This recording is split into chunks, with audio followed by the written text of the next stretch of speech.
The most common question I get in my comment section is, Taryn, should I go for Apple's larger 15-inch MacBook Air, or should I spend more money for a 14-inch MacBook Pro? I actually think this is a very easy question to answer. Just take a moment and think about what your ideal laptop is.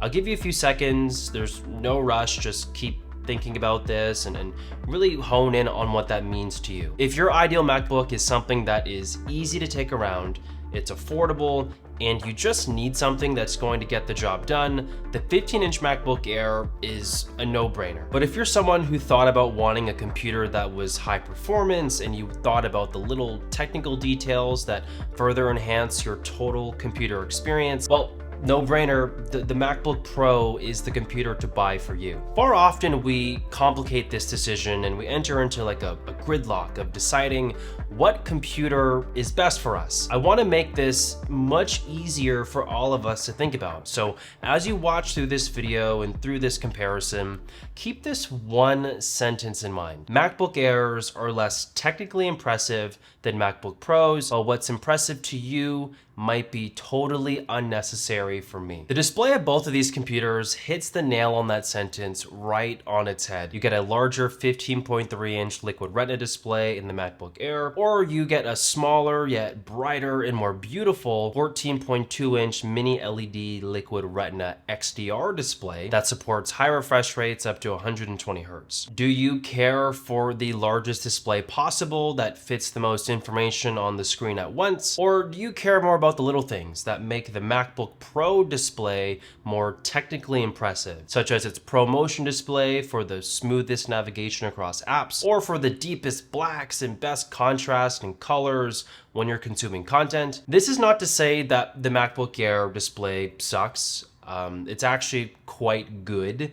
It's just technically less impressive compared to the Pro, and you may or may not care about that. Before we continue, I want to take the time to share with you my favorite desk for using my MacBook Air and Pro on, which is a 55 by 28-inch environmentally friendly and durable bamboo desktop with a white desk frame from FlexiSpot, who were kind enough to partner with me on this portion of the video. I went with this color combo as I wanted the desk to look alive and bright instead of the standard muted black desks I'm used to seeing all the time. It matches quite nicely with the accessories that I have on there, including my studio display and even my plant. On their website, you can customize the desk color and size, so you don't need to get the exact one that I have. It is a standing desk, so it has a powerful dual motor lifting system that is incredibly smooth when changing height. There is a keypad to adjust the height manually, or you can set a custom preset for sitting down and one for standing up to make the transition easier. It's just good for your body to mix up how you work, especially for long sessions. I'm really trying to avoid the classic hunch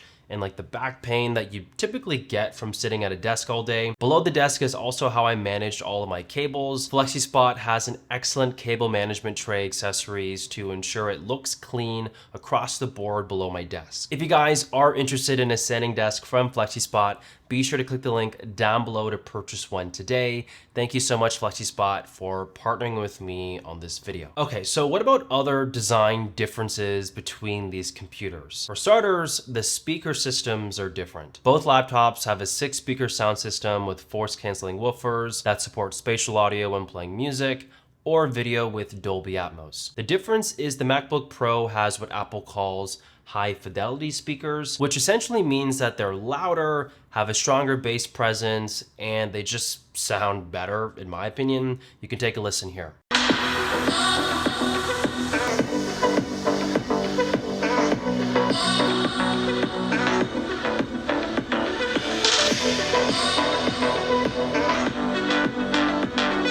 As you can see from that comparison, the MacBook Air speakers are actually really good. It's just the MacBook Pro speakers are better. So do you want really good or do you want best? Because the best speakers Apple makes for laptops are in the MacBook Pros, but the really good ones that they make are found on the MacBook Airs. Also, if you are someone who likes to have access to a lot of ports in your computer, the MacBook Air only comes with 2 USB-C Thunderbolt ports, while the Pro comes with 3 Thunderbolt 4 ports that offer faster speeds, an HDMI port, and an SD card slot. These are things that you shouldn't turn an eye to. Like, you should really think about what you are connecting to your computer and which laptop checks the most boxes for what you're trying to achieve here. Remember when I said that the 15-inch MacBook Air is less technically impressive than the 14-inch Pro? It's not entirely true all the time, and it's because the MacBook Air is simply a larger computer in this comparison, so you get more space for your hands to rest on. I actually find it more comfortable to type on this computer in comparison to using the smaller 14-inch MacBook Pro. The same is true for the trackpads.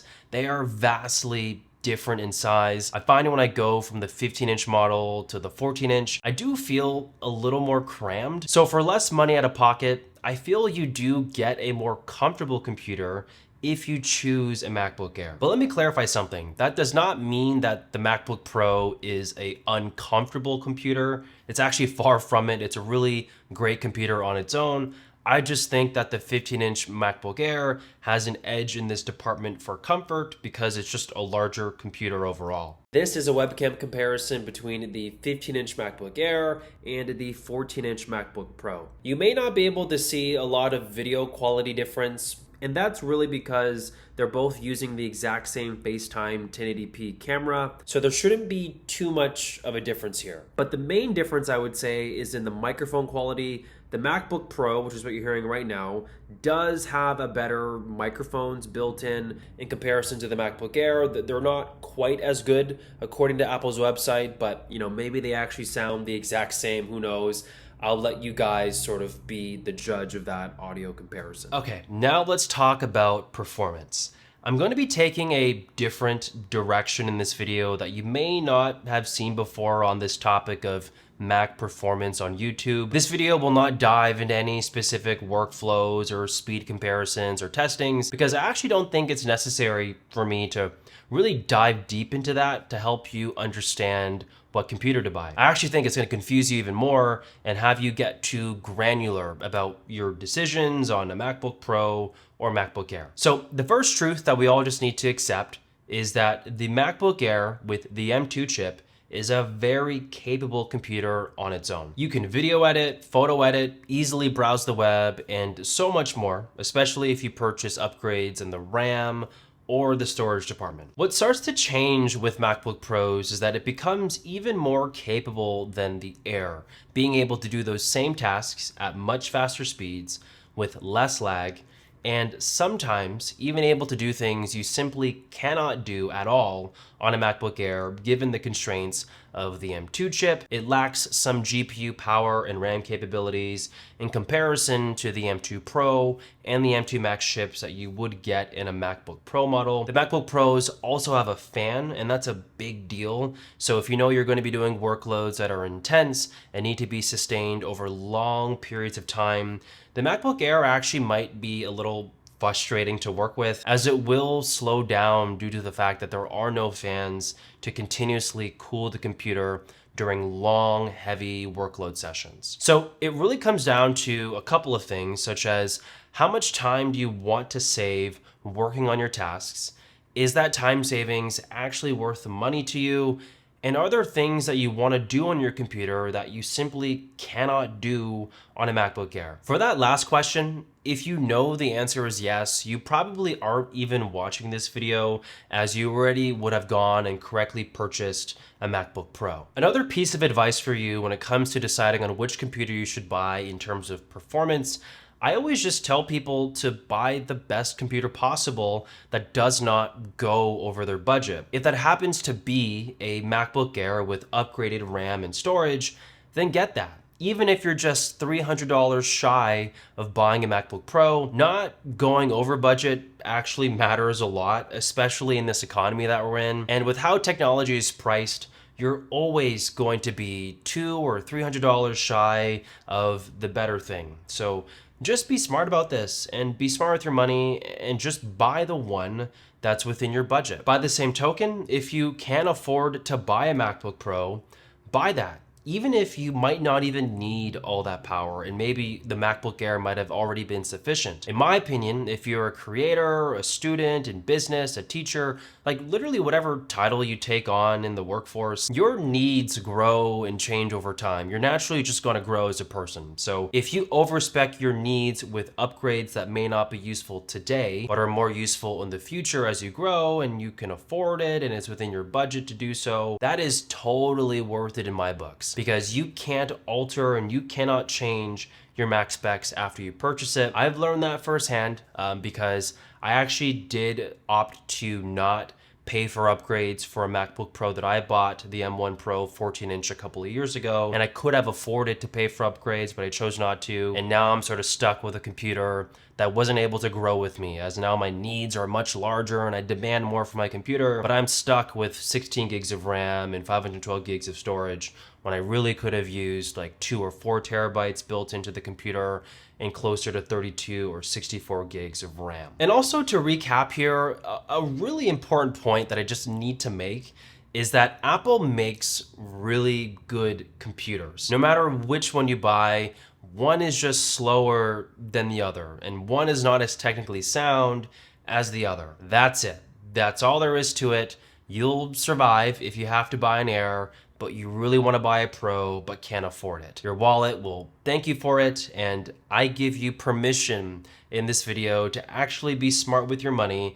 So if you needed someone to tell you that, then there you go. I'm that person for you in this video. I actually know that I needed that years ago as a younger adult, as I was always tempted to overspend and sort of buy the best things, even if I really couldn't afford it. I just think it goes a long way to save your money. This is not a finance channel, but I know we all tech nerds get tempted to overspend on tech when the budget should come first, I think, at the end of the day. That's all I got for today. Thank you guys so much for watching. Comment hashtag I made it if you finished the video. You are goated if you made it to this point.